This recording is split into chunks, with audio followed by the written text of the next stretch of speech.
comme vous le savez, vendredi, beaucoup vont célébrer Halloween. Mais à 2 jours de la fête, eh ben, il y en a qui cherchent encore leur costume. Ah, Hein oui. Non, bonjour, bonjour. Non mais laissez tomber tous les matins, ça y est, j'ai mon costume d'Halloween. Mais vous attendez quoi, Stéphane Bern? Ah, ben, je suis déguisé en fond de teint de Donald Trump. Oh non, non je plaisante, je suis grimé en cambrioleur du Louvre, mais après la garde à vue. Mais au pire, si vous ne trouvez pas, surtout si vous ne trouvez pas ça, moi je peux prêter le costume à Nicolas Sarkozy. Bonjour Télématin. Alors, ça vous plaît? À la base, je voulais un déguisement de citrouille. Bon, c'est quand même orange au final. Dommage, si j'avais la silhouette de François Hollande ou Gérard Larcher, ça m'aurait vraiment donné la forme d'une citrouille. Bonsoir à tous et surtout bonsoir à toutes.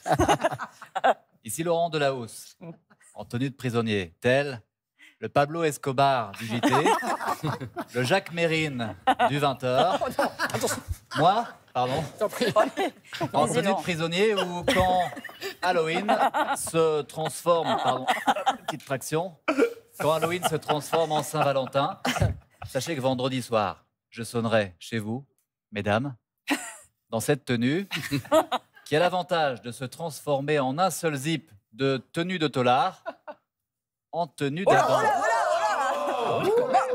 Mais que se passe-t-il? Que se passe-t-il, Allez, tiens, absolument? encore une traction. Hop, Allez, merci. très bien. Bon, allez, une autre info dans le Var. Merci, Laurent Delahousse, évidemment. Dans le Var, un chasseur de 83 ans a grièvement blessé un promeneur qu'il a pris pour un sanglier. Ah, la boulette.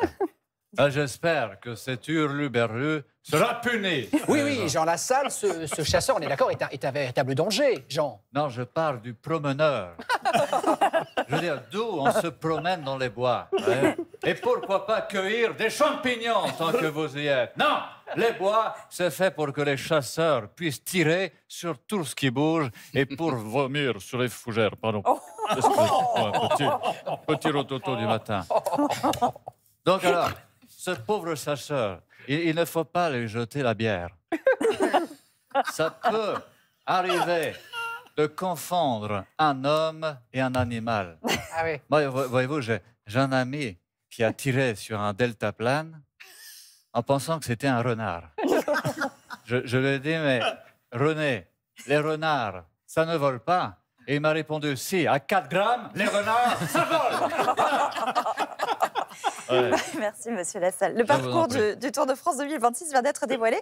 On va faire le point avec le spécialiste du vélo, Gérard Holt. Oui, bonjour Maya. Alors effectivement, le trajet du Tour 2026, on le connaît. Alors, pour les spectateurs, le Tour commencera à Barcelone pour passer par l'Alpe d'Huez et finir à Paris. Et pour les cyclistes, il commencera à Barcelone pour passer par le contrôle antidopage et finir au tribunal. À noter que cette année, alors, chose curieuse, il y aura 2 étapes qui se finissent à l'Alpe d'Huez. 2 épreuves pour finir 2 fois au même résultat. Ils ont dû s'inspirer des gouvernements le corps nu.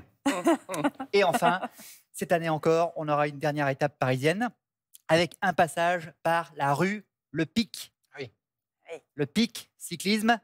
Il manquait qu'un passage sur l'avenue de l'OPO et le boulevard de la Seringue. Et on était à fond dans l'ambiance. Voilà. Merci, Gérard. Bonne Merci journée. beaucoup. Merci à vous. Allez hop, tiens, gratos. Merci, Gérard. Merci, Marc-Antoine Lebray. Et vive le sport. Ouais. Vive le sport. On reste mobilisés, mobilisez-vous. On est d'accord. Mobilisons-nous. Très bien.